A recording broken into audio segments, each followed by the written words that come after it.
Winkler Dawson. And I'm Paul Holes. This is Buried Bones. Hey, Kate, how are you today? I'm doing great, Paul. How about you? I am hanging in there. What's going on? Well, my family and I do a big vacation every year, frequently. I make them go to places where I either am writing a book currently or want to write a book about. And so they have a little choice, unfortunately. And I would say a few months ago, we went to Cape Cod. Well, okay. And have you been to Cape Cod before? Nope, never. Nope. Oh boy. That is a definite road trip. And the episode that we're getting ready to talk about is in Cape Cod. It's a case in Cape Cod. So I went to school in Boston University, loved it, loved Massachusetts. I've been to the Berkshires. I've been, all over the place. And my kiddos had never been to Boston or anywhere before. And so I said, let's go to Cape Cod. And I have to ask you about an odd experience. And I hope that nobody, thinks this is too strange, but probably about five years into me really, really writing about true crime and sort of thinking about it and, processing what happens at crime scenes. I started, when I would go into deserts or rural areas, I started thinking this would be a really good place for somebody to hide a body. Okay. Did you ever think like that? Have you ever thought about that before? Not that I want to I don't want to hide a body, everybody. But I'm just saying, like where you look at it and go, it's isolated. It checks a lot of boxes for, a serial killer. Yeah. Everybody take note. No. Kate is planning a crime. So, well, I've experienced that. There were locations within my jurisdiction that we found numerous bodies, and they had been deposited oftentimes many years apart. But these offenders go to these locations because they know of them.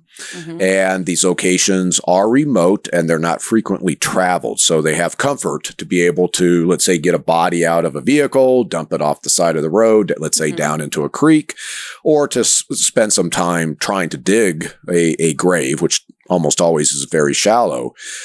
So there are known body dump locations in my former jurisdiction. And so, as I drive around, especially when I'm off-roading, it's like, well, yeah, that would be very convenient to dump somebody down there. But in a very innocent sort of academic way, you say that. Of course. Right? Of course. Well, I have two favorite, of course, my vacation photos, my favorite are the kids. But like really seriously, just between you and me, my favorite are these two sites that I'm fascinated by that I think show to me the beauty of Cape Cod, but also just the creepiness. And oftentimes those two things intertwine with me, with certain kinds of scenes. We've talked about how much I love the countryside, but at night growing up, it scared me because it was just pitch black and who could be hiding where. And often I bring that fear into our stories set in the countryside in the 1800s. Yeah. Yep. So when I think as a Buried Bones first, I sent you a photo packet for our chit chat. So open that up and I want you to assess what you think about these two scenes, because I've said this before. I'm a huge mystery fan. I'm writing a mystery right now. And, part of it will be set in Massachusetts. So open up the one that I think it says Cape Cod and then look at that first one because there's a little bit of an explanation and tell me what you think purely from maybe this would be a nightmare to figure out if somebody is in this sort of thing or what.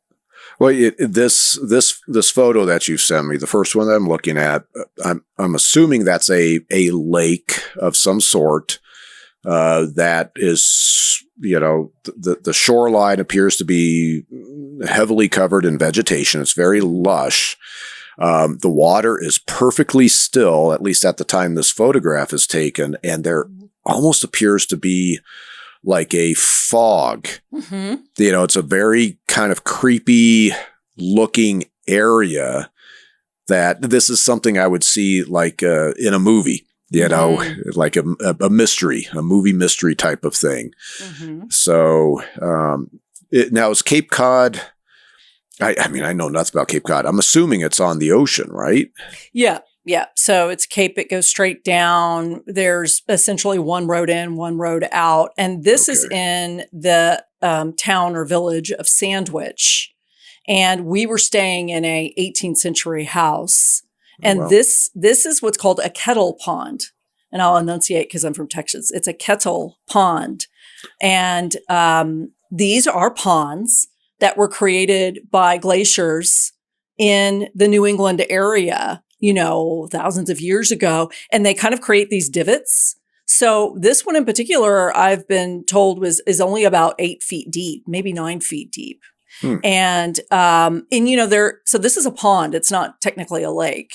Okay. So what I thought for a mystery would be interesting is if you've got somebody in this, as a fictional story, if you've got somebody in this kettle pond and it's so shallow, wouldn't it surface itself as a body? Wouldn't this body surface itself much more quickly? This isn't the end of this isn't the ocean or a very deep lake. I'm just saying. Well, I'm assuming, okay, this is fresh water. Yep. Do you have a lot of different critters that are in this lake? Okay. Or this pond? First time I've ever seen a mink. I've never seen a mink. Oh, okay. And we saw a flash of what I thought was a pure black squirrel. And it flashed across and we looked it up and they said it's most likely a mink. They said if it were a weasel, it would sort of be bouncy. But a mink just sort of, they live right on the water. They catch fish and bugs and all kinds of stuff. And it just flew. I mean, I barely saw it, but that was a mink. So there's all kinds of stuff living there. Algae, everything you could think of. Okay. Yeah. So for a body, let's say the body is sufficiently weighed down, I could see where the body could be, at the bottom of this pond for a significant period of time. But it is, as I've seen in my own cases, people really underestimate the buoyancy of dead bodies, even body parts. Mm-hmm. They do have a tendency to want to come up.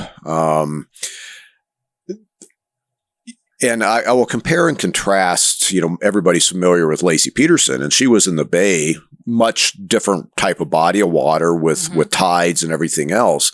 She was down in the Bay for a period of time, but ultimately, she basically broke free in part because of the decomposition of her body and she washed up. So if there is a body down there that isn't in a 55-gallon drum or something similar, at some point, there's a good chance, I believe, that either the whole body or part of the body may ultimately become visible at the surface, whether it's floating at the surface or it rises up to where now it's visible beneath the surface.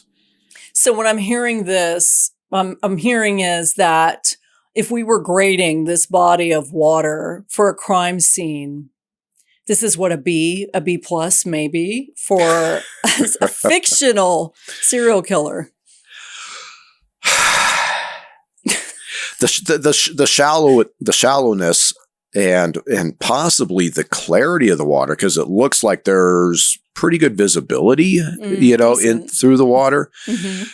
Yeah, I probably wouldn't put it at a B. I'm thinking more D. I think I would like to have a deeper body of water. Okay. I would say that the shoreline, you possibly have a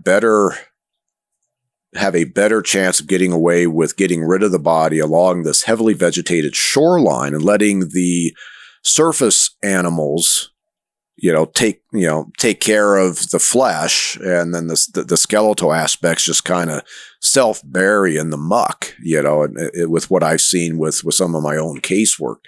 But yeah, I think from a fictional story, the setting is perfect. It's creepy. Yeah. A for creepiness. D, maybe a C, depending on how close we put it to the shore as far as the practicality of putting a body in there. Very good. Right. Okay. Sounds like I need to go to Colorado with this story instead of a Cape Cod. Oh, I'm sure there's locations in Cape Cod where you could get away with things for sure. Well, we're about to talk about one. Okay. And this is a Cape Cod story that I think in Massachusetts, maybe around the country, but in Massachusetts at least, I think a lot of people know the story. It's almost approaching legend at this point. And it'll be really interesting to see what you think. We are not in marshland and we are not in a kettle pond. We are on a beach, though, in sand dunes. Okay. So let's set the scene. In this case, not only do we need to ID the murderer, but also the victim. And so this is might be new for us. I'm not 100% sure, but I'm so happy to be in Cape Cod. I'm ready to dive right in here. So this takes place in 1974. This is August, September, October, November, December, 5 months before my birth. So July 26, 1974. Okay. This is a pretty modern case for you. Yeah, I know, but it's important. And there's actually, well, I won't say that now, but there's a series about this happening right now. Okay. We are on the Race Point Dunes on the Cape Cod National Seashore.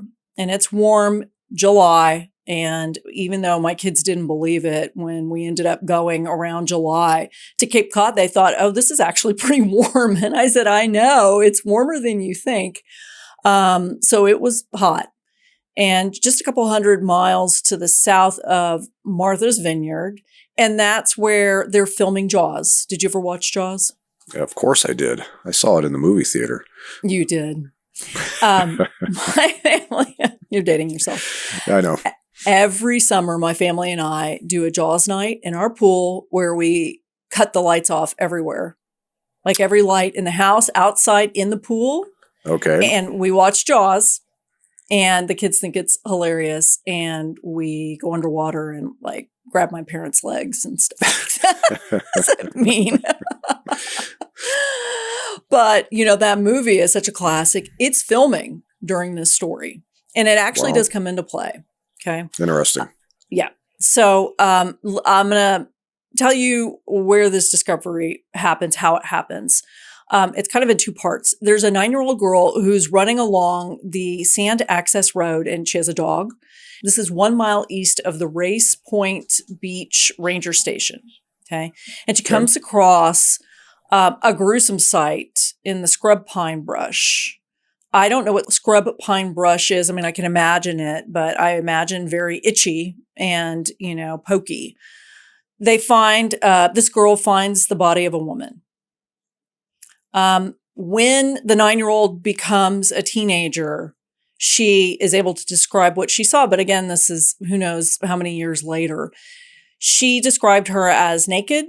She said, I could see an injury on the right side of her head and a little bit of a slice, which I believe they tried to cut her head off. And I have a lot, of course, more details. But this is just what a 9-year-old had remembered. This was a girl who was scared to death, as anybody would be. She panicked and she did not alert authorities. Luckily, we have another girl in the same area that same day. She's 12 or 13. Her name is Leslie Metcalf. And she's hiking back from a visit with family friends. I think they were staying kind of right on the beach. Her parents and the friends are talking when one of the friends' dogs bolts ahead. And Leslie bolts ahead to try to get this dog. It's a beagle. It comes to a stop and it starts barking. And that's when Leslie sees the same naked body. At first, she doesn't think it's a person. She said the skin is more the color of a dead deer. The woman's hands are cut off and her head is nearly decapitated. Now, I have a couple of choices. One would be we continue on when we actually have a police officer there, a very dedicated police officer who follows this case for years and years. Then we get our first kind of professional view and description of this body. But I do have a scene photo that we can look at right now. So it's kind of it's not the greatest photo, but it's the only one we could find. So you tell me if you want to see the photo first or if you want to hear from the pro first. Let me take a look at the scene. Mm-hmm. It's just number one. Just look at page 1. So I'm taking a look at photo, and it's a photo taken looking into this. I think you called it scrub pine. Yes, scrub pine brush. Okay. So, this appears to be a woody type of bush that's substantial. Some of these look almost like potentially I see what appears to be maybe a 6-inch to 8-inch diameter trunk leading up to, what appears to be like pine needles off of the branches of the tree. This is like a coniferous type of thing, and it looks uniform. I'm not seeing other plants intermixed, at least within this photo. Mm-hmm. And there's a kind of a lower, in the backdrop is where you see these bushes to tree height vegetation kind of forming almost a wall behind the body. And where the body's at is sort of a flattened area. And it's showing the body basically from the feet up to maybe the shoulder area. And I can't say for sure because there is some interference with some of this scrub pine in the foreground. Mm-hmm. But the body does look like it's nude. Mm-hmm. And based off of the orientation of the feet, as well as it appears that her butt is up, it can be seen. She looks like she's face down. Legs are completely straight.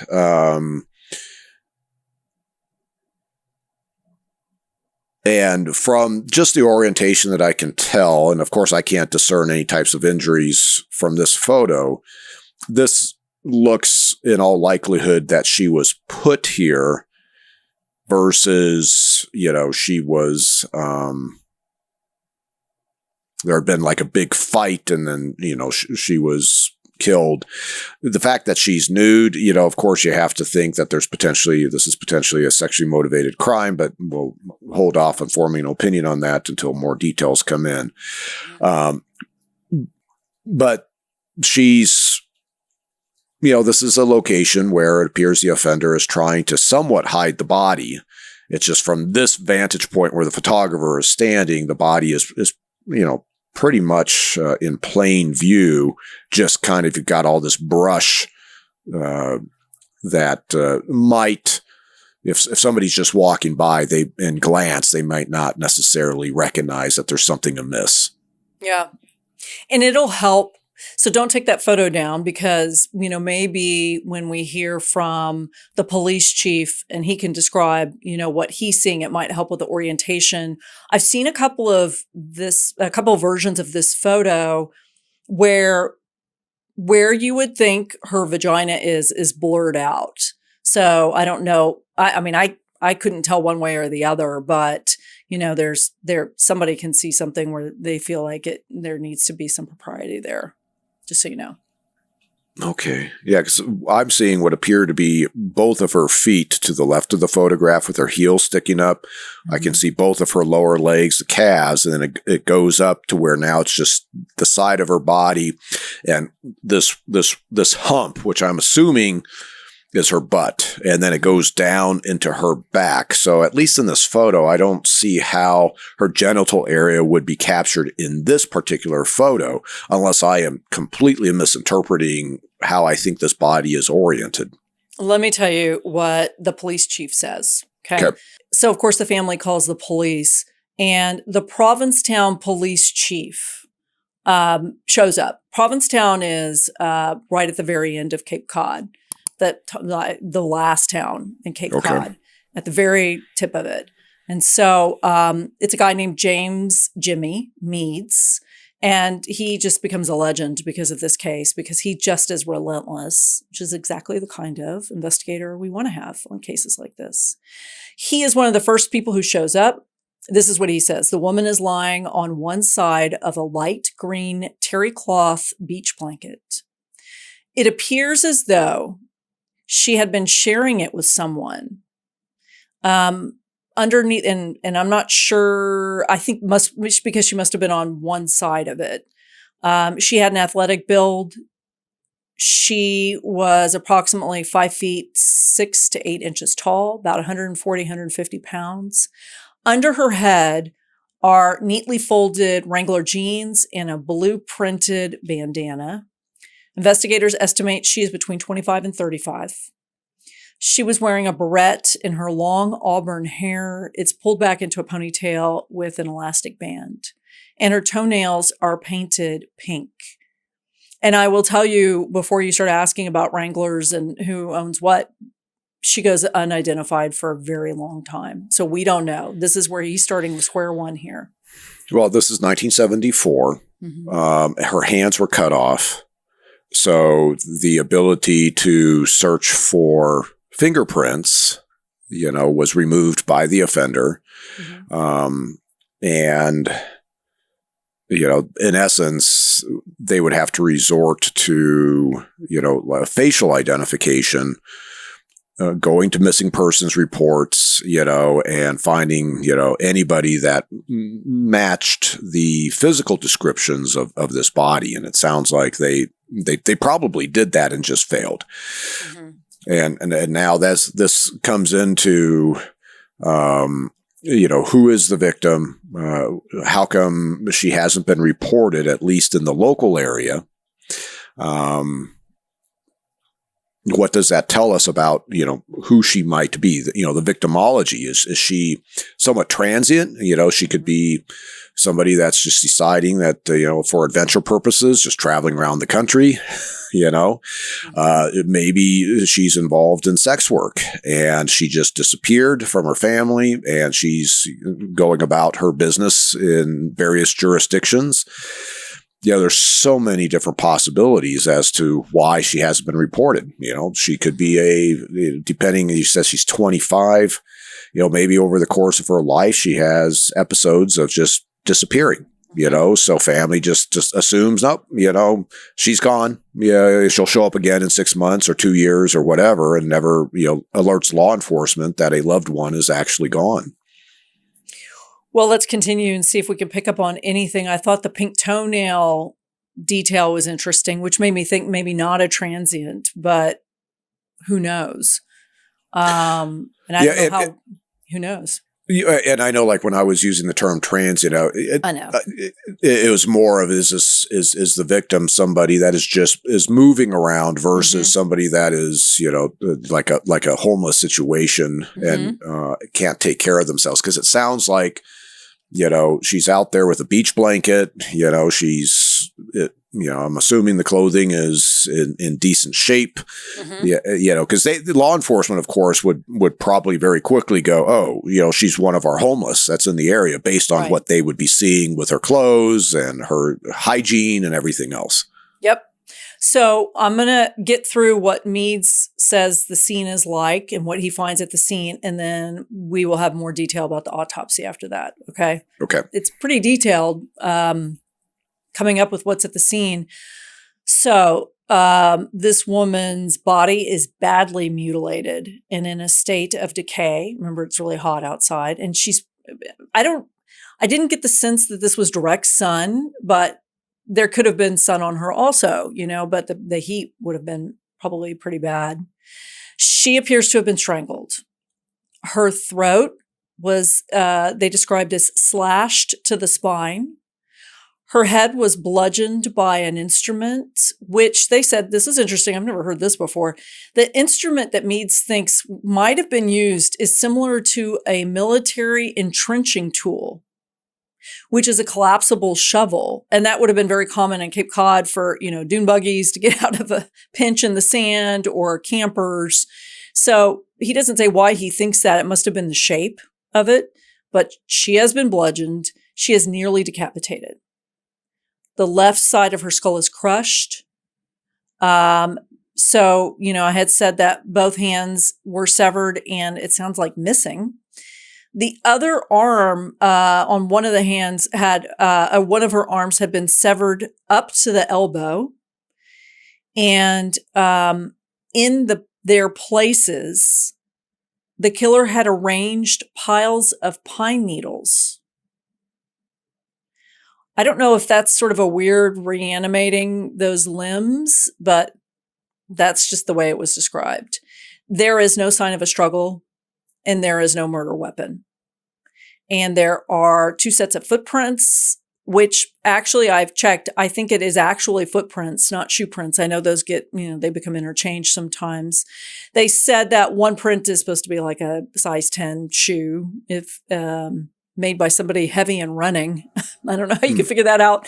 And there's another set of, there's a set of tire tracks on a nearby service road somewhere between 15 and 50 feet away. And that's where we're done with the scene. Okay. And there's no description of blood present? No.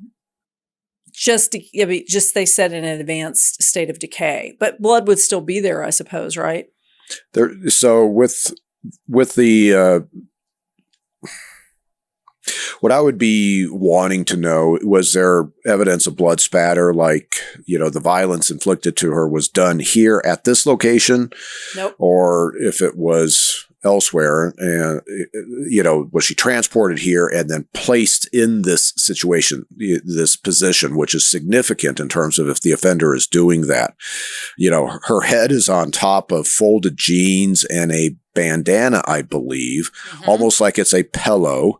And then the offender has taken the time to arrange pine needles to kind of simulate where her upper limbs would have been. It's almost as if he's trying to position the body like she's asleep. Yeah. Like she's going on a picnic or getting ready to go into the ocean and she's taking a nap. How screwed up is that? Well, but that's sometimes the reality. It's just, it's no different than an offender who kills somebody in their bed and then, covers them up, puts the head on a pillow, to make it look like they're just asleep when they're actually dead.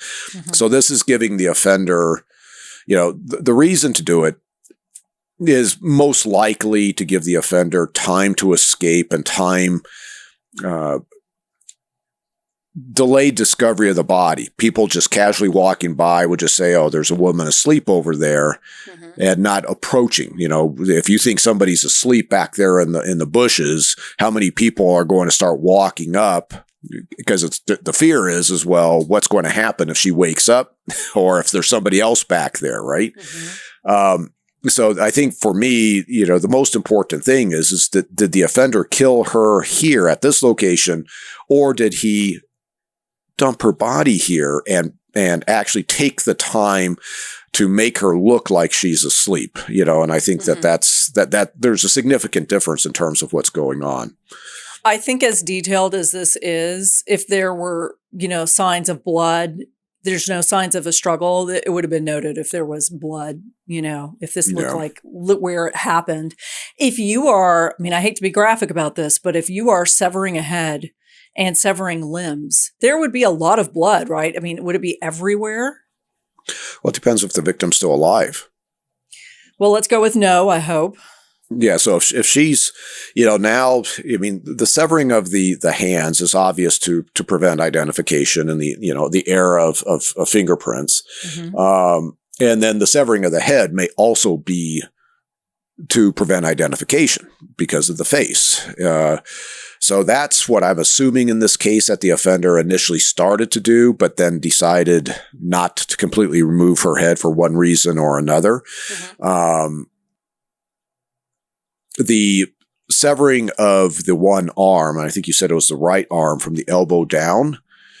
Yes, one of the arms. That suggests to me that she had some sort of identifying feature on her arm, such as a tattoo or a birthmark or something. And so that's why the offender chose to do that versus just cut the hand off at the wrist. I'm going to give you a really quick note. I could go down a big rabbit hole with this, but the reason I mentioned Jaws is because later on there would be a theory floated by Stephen King, the author's son, that maybe she was an extra for Jaws, which was not very far away. And the style, is for the extras, especially were these bandanas and jeans, turns out to not be the case. It was just interesting to see what people were desperately, including the investigators, trying to pick up on, because there's no identification, there's nothing. And I will tell you, nobody in the vicinity in Cape Cod is able to ID this woman. Nobody is going, oh yeah, I bet this is someone. So Well, and maybe just to clarify, since you have knowledge of Cape Cod, my impression is Cape Cod has a fairly large transient population base due to tourism. Mm-hmm. And it's only at the time of this case, that's even greater because of the movie Jaws that's being filmed. I think Stephen King's, I think you said it was his brother or his son. His son, floating out the idea of an extra.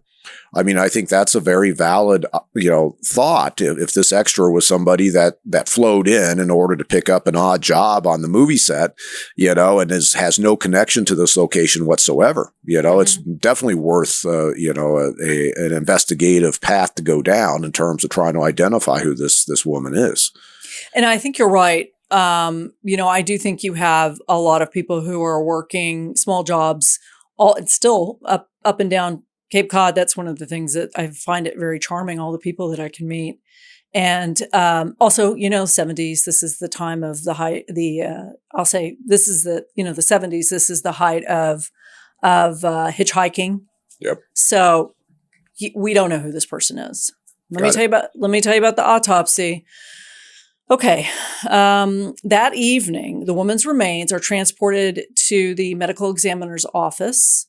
The next morning, which is a Saturday, they do the autopsy. And thanks to the July heat, like we talked about, and dune flies, which are awful, dune flies, decomposition is advanced. It's difficult to gauge the time of her death with much precision. They said it could have been between 4 days and up to 3 weeks before her body was found. But there is evidence that she was sexually assaulted with a block of wood. And they say post-mortem. Okay. And there's one big clue that's very helpful, and I'll tell you about it in a second. So foreign object insertion. Did they say vaginal, rectal? They didn't. It just said sexually assaulted, which I would bet is vaginal. Otherwise, I think they would have clarified. But there's a reason why they're saying it's a block of wood. They must have recovered that object. Mm-hmm. So... did they recover it from the body or did they recover it from the crime scene? Because I've seen both. Sometimes the offenders will leave these foreign objects inside the body and sometimes they pull them out and just toss them to the side. I don't know. So my understanding is that I don't think this is something that was found at the scene. I think this was...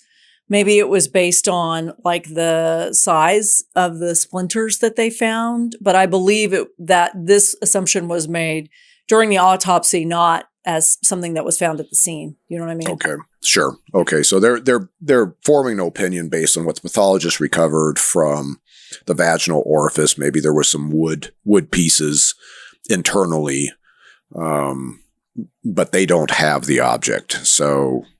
Right now, I think that's still, subject to, there's going to be a little bit of a subjective aspect in terms of what exactly was used. Okay. Here's the clue that I found really fascinating.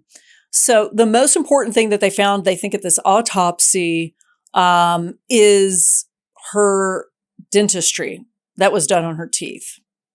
Okay. In the 70s, it was rare for people to have extensive dentistry done. But this woman had 8 gold crowns, and they described the style. I didn't know there was a style with, applying crowns as New York style. Okay. They cost at least $5,000.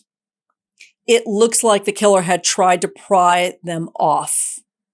And a guy named Dr. Stanley Schwartz, who is the state dental forensic examiner, puts the skull kind of back together because it was a lot of broken pieces, and a chunk of the skull about the size of a hand is missing. A jagged 8-inch crack runs along the top. The cause of death is determined to be a blow to the head. So it sounds like when, they removed the outside and found, and looked at the skull that it had been broken apart. When they put it back together, there's a big chunk missing. But the New York detail was really important on trying to figure out who she is. Is that interesting? New York style. Yeah. I've got a 1975 Jane Doe who had extensive dental work.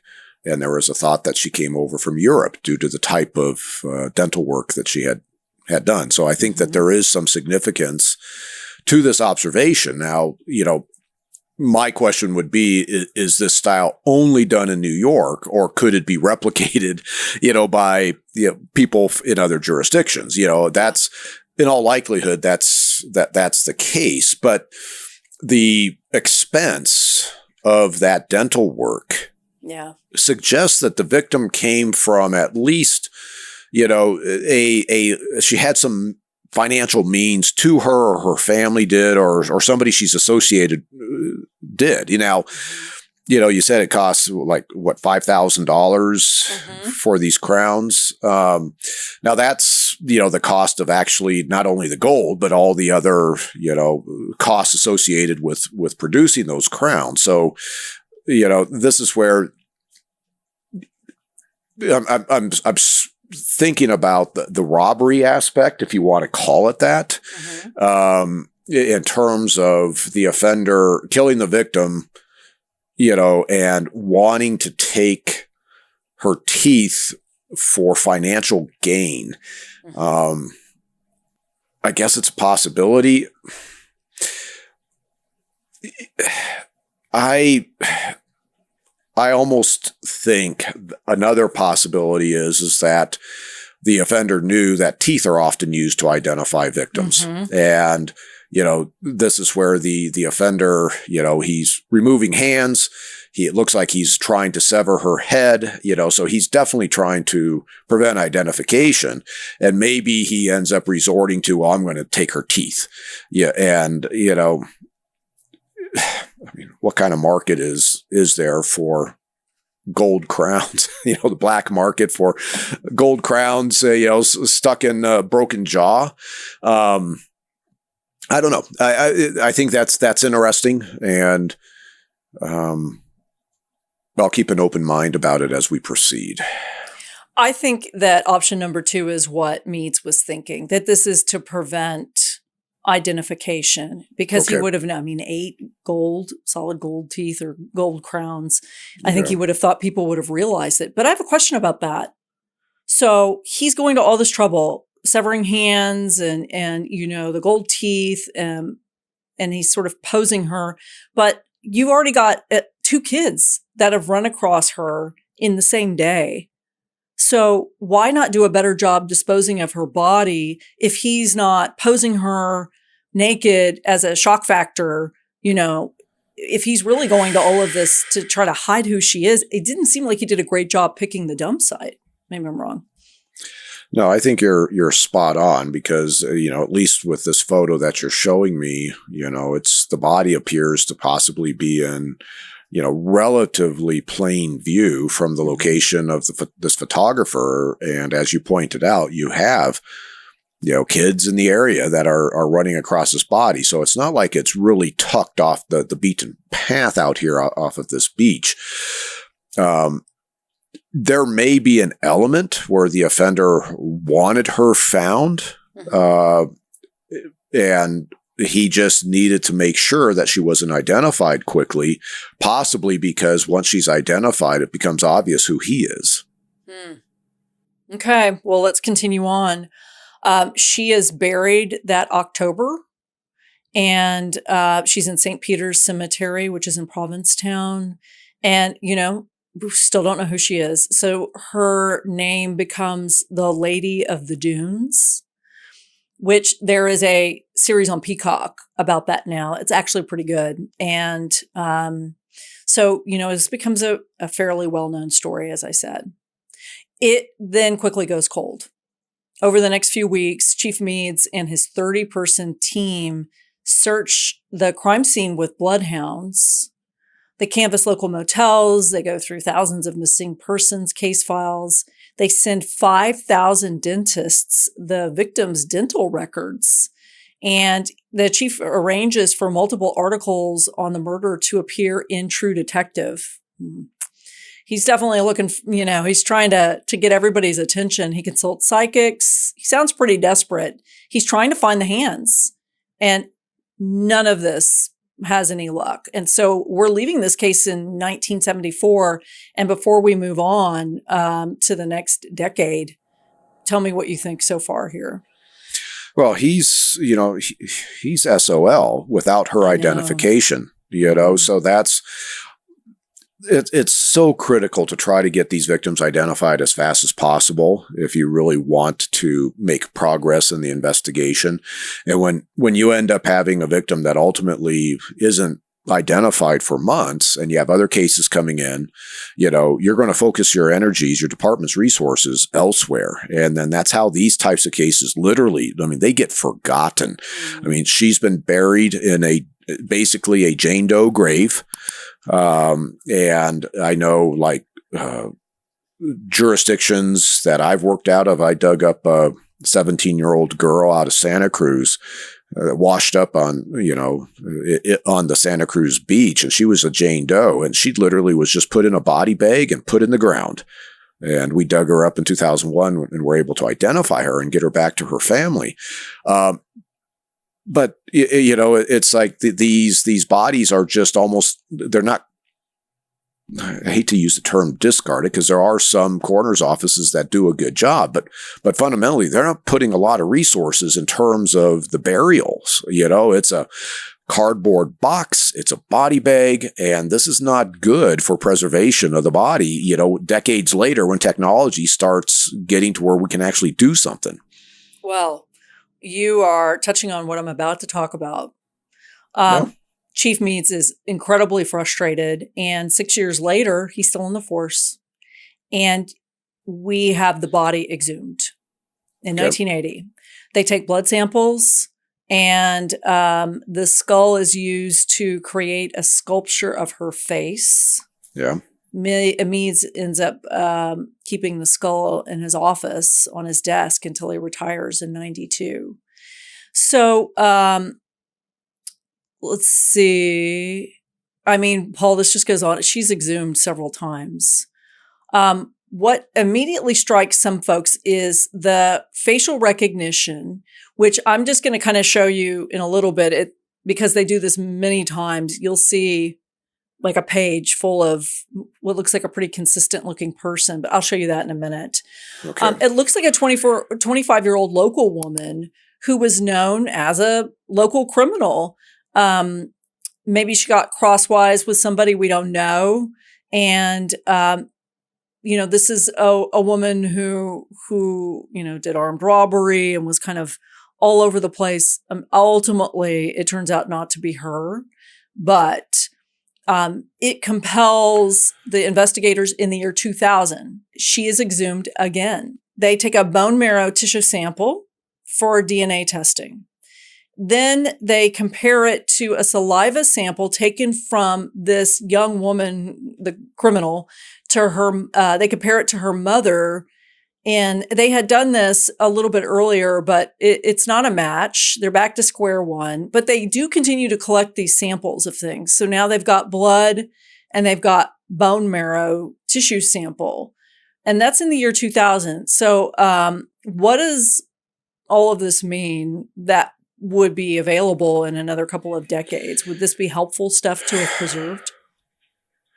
Well, in 1980, collecting the blood after the exhumation, that's about the poorest source of, DNA. In 1980, they're not thinking DNA, but blood, chances are, because she's so decomposed when she's found, there's a good chance that the DNA in her blood is gone. I've had cases like that, where even with what would be considered moderate decomposition and the victim's blood is devoid of his own DNA. Mm-hmm. So now you have a body that's been in the ground for 6 years and they collect a blood sample.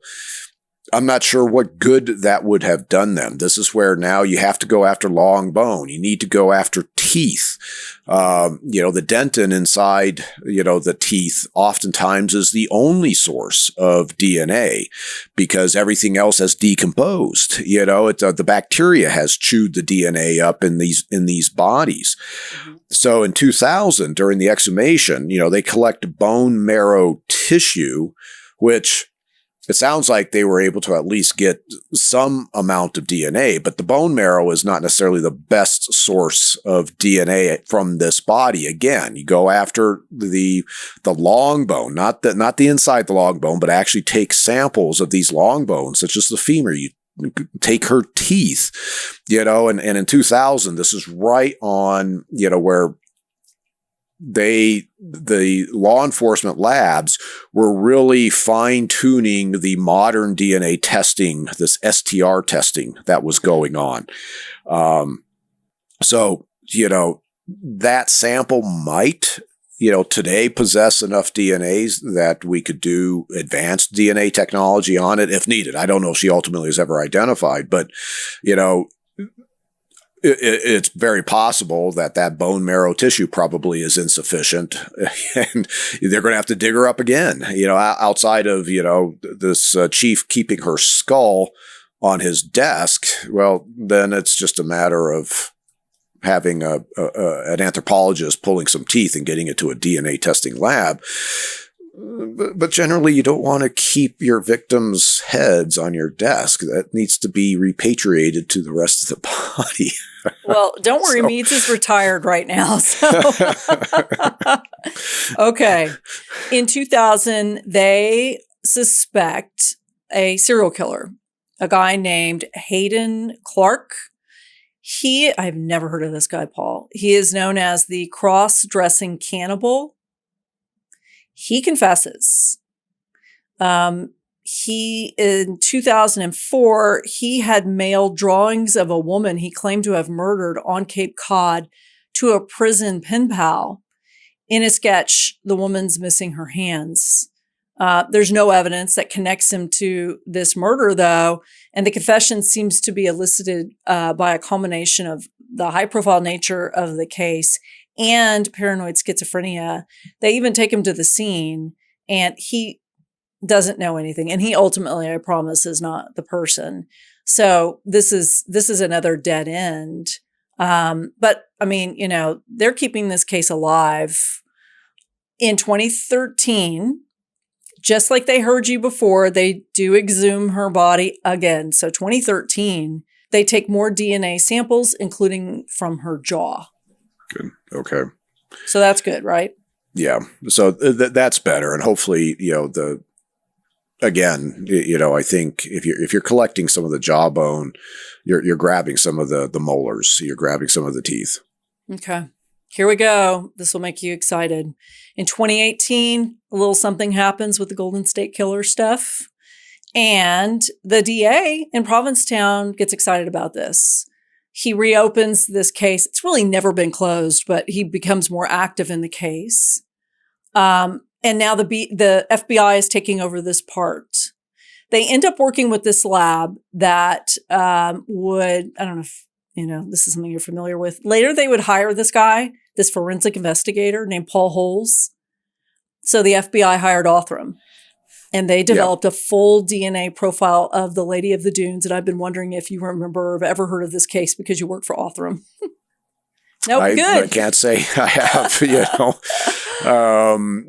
know Othram's website, you can go there and see everybody that they've identified, all these does on their website. But she's in right there, now, I'm sure. I can guarantee she's in there. I don't know.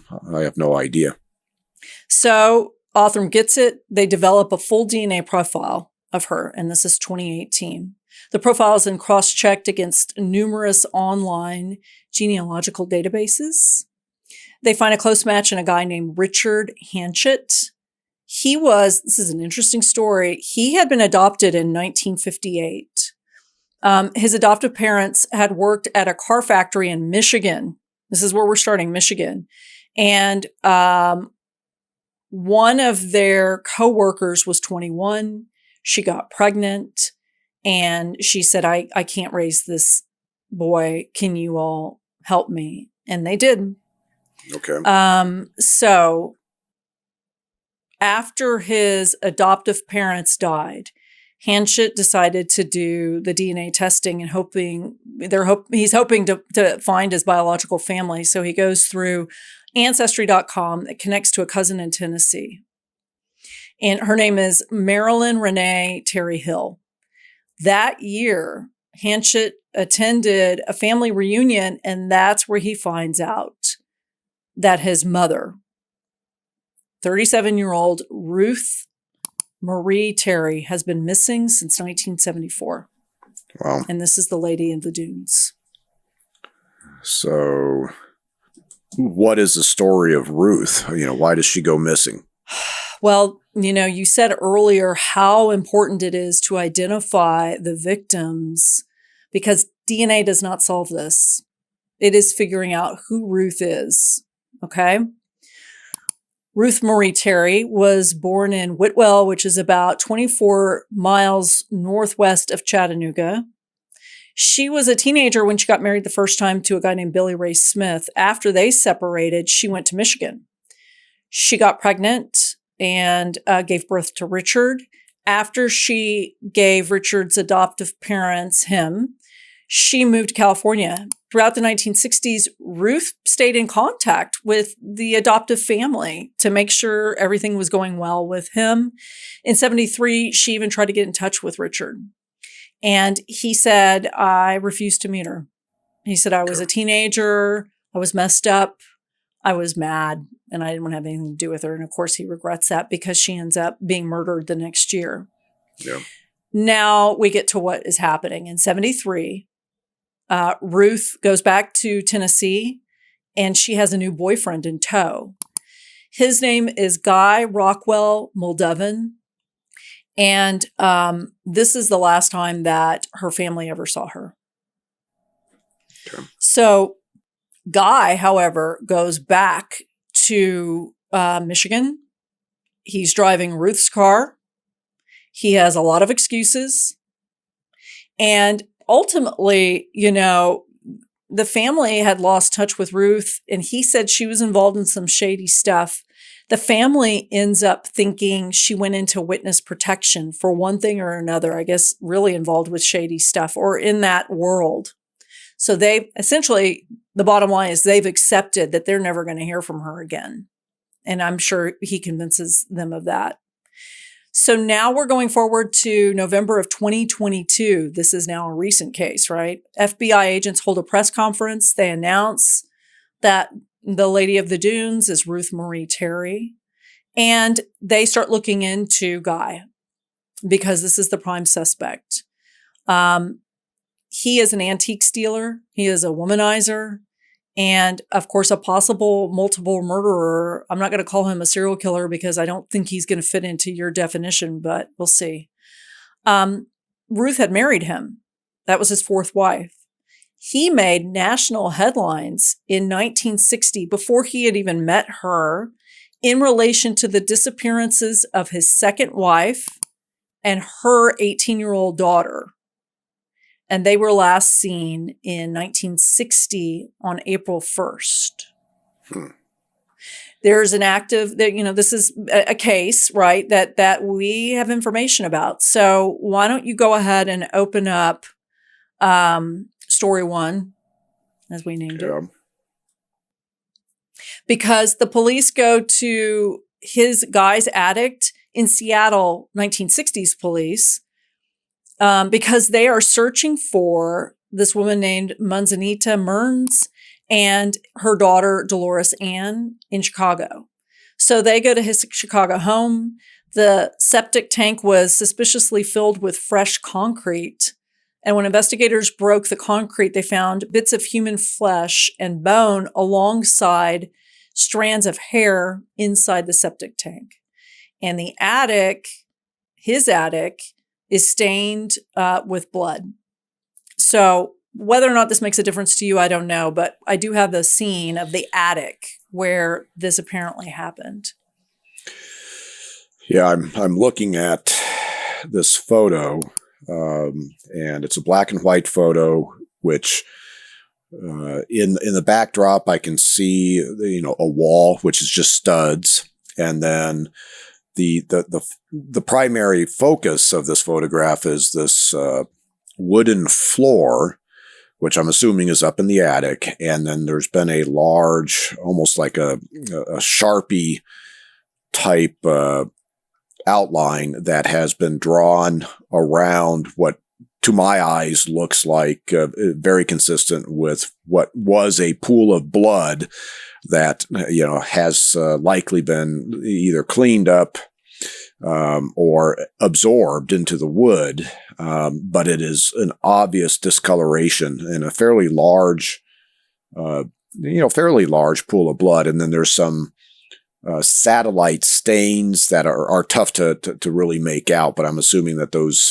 they're similar in color, so those probably are other blood stains that are all encircled with this black Sharpie mark. And there's a number associated with this location, 47-A, and that's a fairly typical thing that CSIs, law enforcement do, is they'll put, number stands to demark different items of evidence. And instead of using a number stand, they're using a marker, a Sharpie, in order to indicate what item number they've assigned to this location up in the attic. And then the following photograph. Oh, wow. Okay. So the following photograph, this appears to be where they have removed some of the flooring. And so now you can see the joists, and underneath where this floor was is what appears to be a fairly large blood pool that this is where the blood had not been cleaned up. And so you can see where now the blood has dried. You have dried blood crusts inside this blood pool. And you have multiple item numbers being ascribed, 16-A, 14-A, 43-A. And this is fairly typical, where if you have a blood pool on, let's say, a hardwood floor, that blood seeps through any cracks it can and goes to through the subfloor. And that's what appears to be happening here. Is up in the attic, they see visible staining on top of the wood floor. They cut up that wood floor, and then underneath that is now where there's blood that the offender didn't even realize was there.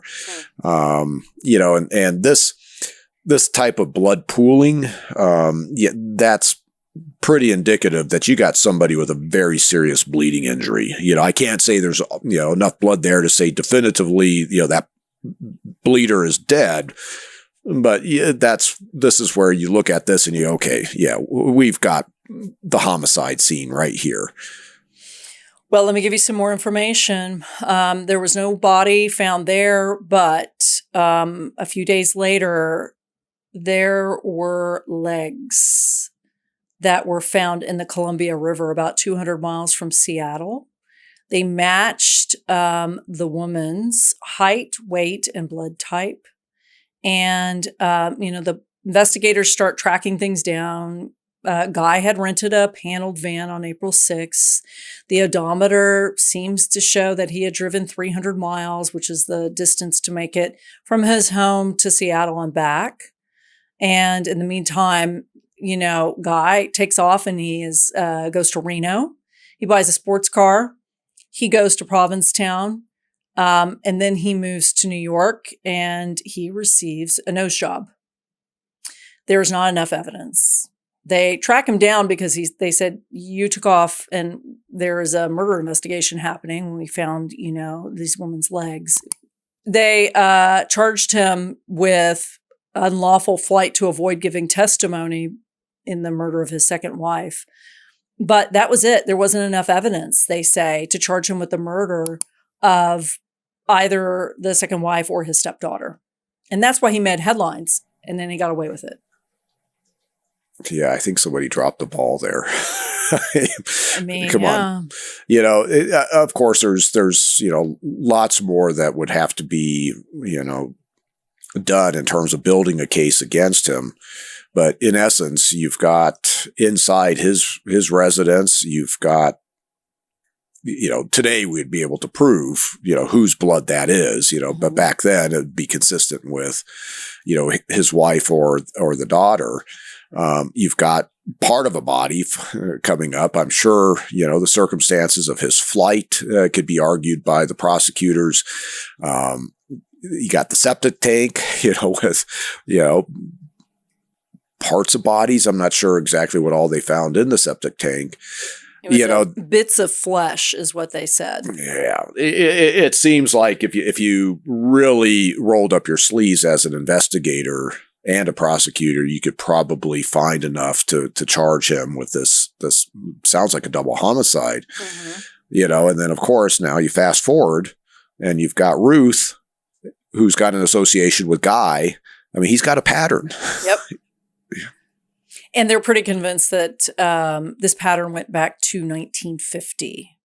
So we are now in 1950, Humboldt County, where they start to think in present day times that maybe, so if we're talking about trying to gather evidence against Guy, the modern day investigators say, wait, we knew of a case from 1950 in Humboldt County in Eureka, California, right? So in Eureka, California, in Humboldt County, where Guy's first wife owned a restaurant. And there were two people who went missing. So in June of 1950, going back more decades, 28-year-old Henry Baird and his 17-year-old girlfriend, Barbara Kelly, were murdered. She was a waitress at a sweet shop, which is the restaurant owned by Guy's first wife. He was a cook there, and Baird was a bakery truck driver. So this is how the circumstances play out. They were found dead on June 18th. On Table Bluff Beach. Henry Baird had been shot in the back of the head. He had been stripped down to his socks and shoes. His clothing was folded neatly next to him. Barbara Kelly's clothes, except for her shoes and stockings, were folded underneath Henry's. There was no concrete evidence, though. And I don't know if they suspected Guy until all these other things start coming together. And Barbara Kelly was never found. And it's an unsolved case even now. Nobody's ever been charged in this. So this would be too coincidental that this happened to these two young people when Guy has been working at that restaurant. Well, and then again, you go to, the latest case with Ruth, and her jeans and bandana were folded and placed underneath her head. There's, this is, why is the offender doing that? He does not need to do that in order to commit the crime. This is significant to Guy. I would say, most certainly this 1950 case of Henry and Barbara, Guy is involved. Now, if they have evidence, if they have those items of, let's say, Barbara's never been found, but they have her clothing, is Guy's DNA on that clothing? Would they be able to close the case if they pursue that type of testing? Maybe they don't feel that they need to, So I don't know what Guy's, is he alive today or not? But, there's a chance, even as far back as a 1950 case, that they could potentially get physical evidence in order to prove it. Well, let's wrap this up. So 2022, they are all convinced at this point on Cape Cod that he is responsible for Ruth's death. They find out that Ruth and Guy were together for sure during the time when they were traveling and she was murdered. And in August of 2023, the district attorney declares that Guy is definitively responsible, but he died 2 decades earlier. Yeah. I had a feeling that was going to be the case. Yeah, no, it's when you you asked me, or you made the comment of whether or not I would consider Guy a serial killer. Mm-hmm. And yes, I Okay. would. I think when you and I think he literally is falling into any definition of serial killer. Typically, you have people who commit a series of crimes, and oftentimes, let's say it's financial gain and stuff, and from my perspective, the psychology, the motivation for those types of crimes is very different than your fantasy motivated, your sexually motivated type of offender. Mm-hmm. Take a look at what happened to Ruth. She's nude. You have foreign object insertion, and there's probably more sexual interaction with that body than just the insertion of maybe this wood block. So there is a sexual component. The Henry and Barbara, these are people that it's not his family members, but he's close to Barbara just because she works in the same restaurant he works in, and it's owned by his first wife. I think he is a serial killer, and he's preying on people that are either in a relationship with him or are close enough to him. He possibly has other cases, than what has been identified here. And I think it's unfortunate in 1974 they couldn't identify Ruth with any type of speed, because if they had, they possibly could have uncovered Guy's, prior crimes, and he could have been arrested and charged for all of them. Mm-hmm. I agree. And one thing I wanted to point out, because we do have a lot of victims here, they never found his 18-year-old stepdaughter, and they never found Barbara, who was 17. So maybe that's the sexual component also that you're thinking of. He had taken them away and hidden them somewhere after doing whatever he did. I don't know, but they were never found. Sure. And I think that's like when you take a look at Barbara and Henry is shot in the back of the head. He's executed. Mm-hmm. And he's been stripped down to just his socks and shoes, I think is what you said. Yep. Stripped down to his socks and shoes, and his clothing was folded neatly next to him. Yeah. With him having his socks and shoes on, that does not, because I was thinking, well, could Henry and Barbara have just been, out there on the beach and maybe involved in some sort of, consensual physical encounter. And that's why Henry has been stripped down, but his socks and shoes are on. That suggests to me that he is now being forced to be moved against his will. And that's why his socks and shoes are on to the location where he is executed. And then Barbara is now forced to go somewhere else. Mm-hmm. And, who knows where she ends up, whether she ends up in the ocean, she's, taken into Guy's vehicle and he's dumped her in the woods somewhere, who knows? But he's spending time with the primary target of that couple, and that's the female. And the stepdaughter very possibly was somebody that he ended up wanting to sexually interact with at a greater level than his second wife. Yeah. And, I believe they only found the wife's legs. So, the reason I think this case is a good case for us was exactly what we talked about at the beginning, which is the importance of finding out who the victim is.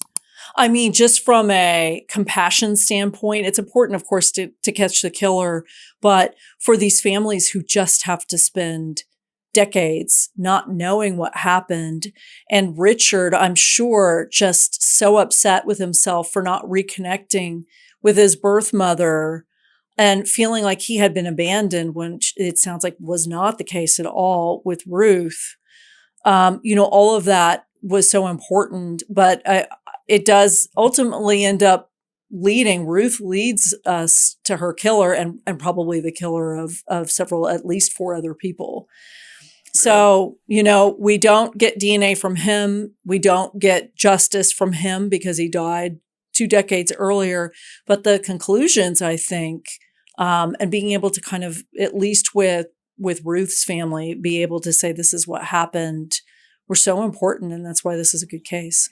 No, and this is, where this modern technology, you brought up, my current employer, Othram, they've identified more Jane and John Does than anybody. And many of these unidentified remains are not victims of homicide.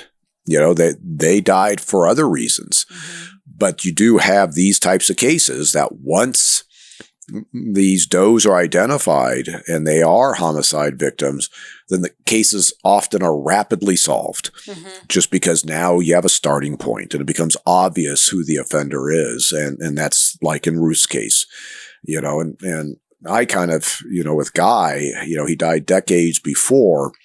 Man, I would want to get a hold of a DNA sample from his remains somehow, some way, and search CODIS and see, is there other cases that are unsolved because he was never arrested and uploaded into the CODIS system? Would that not be a normal procedure? I guess, well, no, because he wasn't a suspect when he died in the early 2000s. But I mean, if he weren't cremated, I guess there was still, there's nothing to do with cremation, right?